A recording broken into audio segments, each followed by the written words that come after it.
I'm very humbled and happy to be here. I'm thrilled, and I'm going to talk about something kind of small today, which is, and I'm not going to talk actually about the book, but you all have a copy, so downstairs, grab one, it's free, and I'll be happy to sign yours if you like.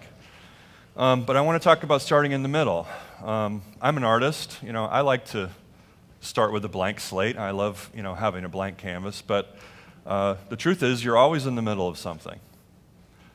And, the tendency is to want to hang on to it and kind of keep working on it and not put it out in the world. But I think you got to put it out in the world before it's done. Put it out there. That's my message for you today. Anyone remember this book? Yes? Raise hands. Okay, wow, a lot. I loved this book when I was a kid. I don't know why. But you'll see I've borrowed some images, so I've got a little bit of an homage to that book in my story. But I'm going to start in 2010. 2 years ago, my company was acquired. Anyone been acquired? Raise your hand if you've been acquired. There's not too many, but a few.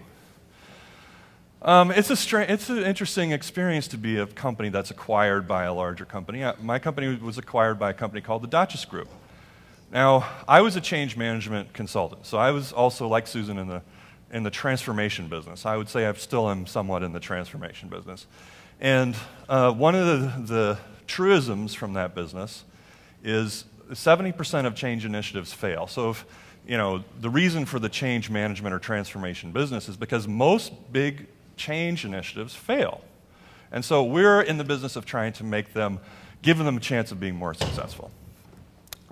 So here I was, and I was being acquired. Now that's a change initiative, right? And I was acquired by a company called the Dachis Group, which is a social software and solutions company. And I was, of course, a change management guy. So I said, what is a social software and solutions company? I think I'd like to know what we do now. And remember, I have this number. So I've seen this happen, this experience. I'm like, 70% of these change initiatives fail. I don't want this to be one of them. So, tell me, what is a social business? And this is where I'm going to go into my homage here to the book, if you've seen it. So here I was, kind of newly hatched in this world. I'm now a social business consultant. But I don't know what a social business is. So I started going around and asking people, looking up, looking down, what is a social business? And I went around asking some of the people that I worked with, some of the people that I knew in the world, lots of people. I mean, I was early adopter of Twitter and Facebook and Flickr, changed my life. So I had some sense of the social tools, and I knew that I had a feeling that something big is happening, as we all, I think, do. But I wasn't getting an answer that I could understand. What is a social business? It's the blah, blah, blah, blah, blah, blah, blah, blah, blah, blah, blah, blah, blah, blah, blah, blah, and I was like, nah, help me understand. It's the blah, blah, blah, blah, blah, blah. So I kept, this is me walking around asking people. I did start to get an idea. It was still a very vague idea. And this is how I felt. And I think, something about that book, I'm a curious person. I love to learn. And there's something about that book in my childhood that really tapped into that questing disposition. I wasn't going to give up.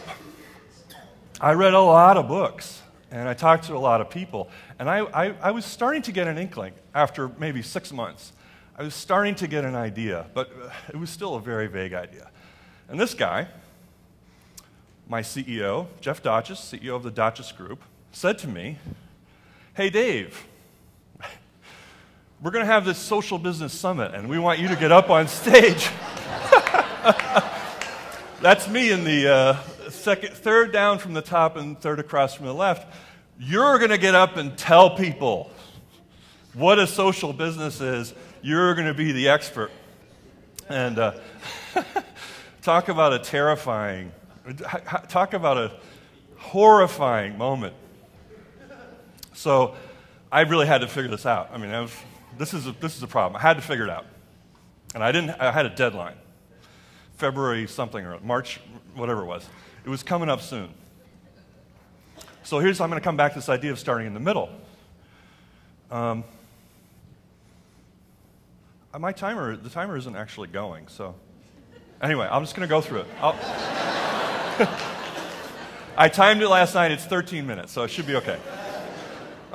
You're always in the middle of something. Like I say, start in the middle. You're always in the middle, so just put it out there. So in 2005, I started a blog. I didn't know why. It was easy, actually, very easy. I got on there. I was like, okay. I had spoken at a conference, and I learned about blogging, and so one of the other speakers was a blogger. And, you know, what happened was, the stuff I put out there was just kind of management stuff. It wasn't anything, you know, to me that was worthy of speaking about, but I did start getting invited to speaking stuff.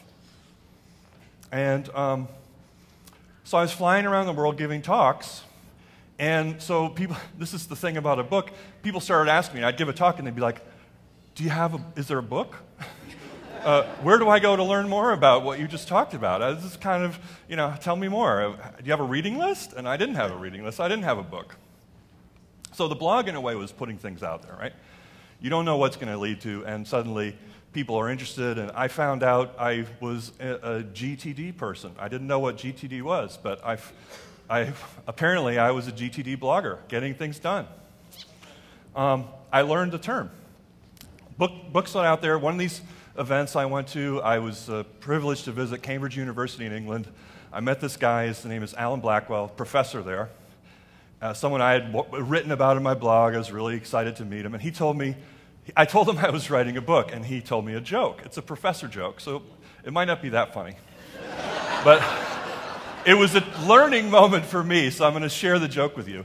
These two professors meet, they haven't seen each other for many years, and the first professor says, "Oh my God, it's been so long. How have you been? What have you been up to?" And the second professor says, "I'm writing a book." And the first professor says, "Oh, really? Neither am I." And all right, so the point of the story is that if you don't, you know, if you're a professor and you're writing a book, you're going to be writing a book for a long time. You're never going to be finished. There's always another person you need to talk to. There's always another thing that you need to collect, and the world is changing, and you got to accommodate that, and the book will basically never gets done. The beginning happens, but the end stretches out and out and out, and eventually you die, and there's a big pile of unfinished manuscript. Something does or may or may not happen to it. Actually, my grandfather was exactly this person. His papers got donated to Yale, but I don't think anyone ever read them, and he never finished his book. So I didn't want to be that guy. So I said, heck, we have the technology. There's this thing, lulu.com, just print. You could print a book, put it, you know, you can actually upload a PDF and have a book. So I don't know if you can read it, but the book has actually a warning label which says, "Don't buy it," basically, unless I already told you about it, because it's not really a book. Anyway, but I did print it out. And I took it, the next time I gave a talk, I took it and I handed it out to people. And I was like, "Hey, take a look at this, make some notes in it, help me make it better." This is kind of this just was all my slides, kind of thrown into a PDF file and, you know, basically printed. And it actually turned into a book eventually, called Gamestorming, which Saul mentioned. So that process led to a real book. And you think this is something an individual can do, put out a blog, print a book, but there are companies who are doing this at a massive scale. I'm also interested, like Susan, in scale. Google is doing this all the time. Gmail is still in beta, as far as I can tell. Amazon, constantly putting out, Saul, this is proof, say I bought your book, paid for it. Amazon, constantly putting stuff out there. Amazon auctions, remember they tried auctions. Amazon Z-Shops, remember they tried Z-Shops. They keep putting those experiments out there when they're not quite sure yet. They haven't quite finished it. The first Kindle was really ugly, right? They're getting better. One thing you can trust Amazon to do, they're starting to do social now. Whatever they do, they're going to do it better and better and better because they're always starting in the middle. So back to my fear, you know, my thing.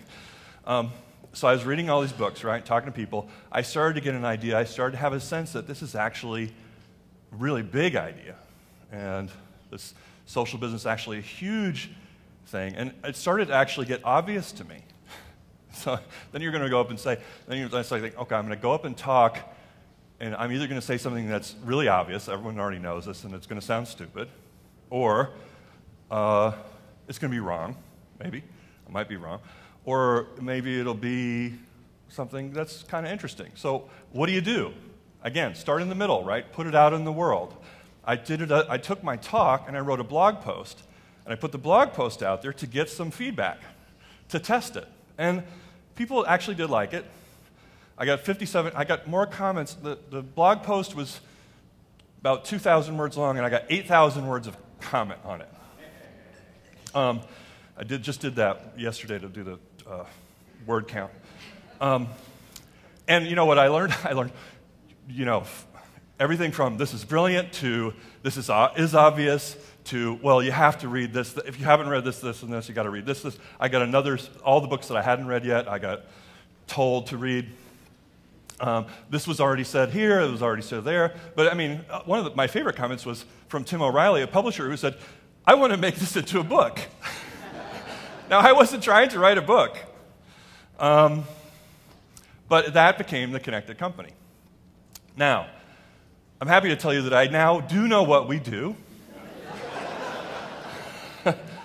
And it is actually, turns out to be exactly the same thing. It's starting in the middle.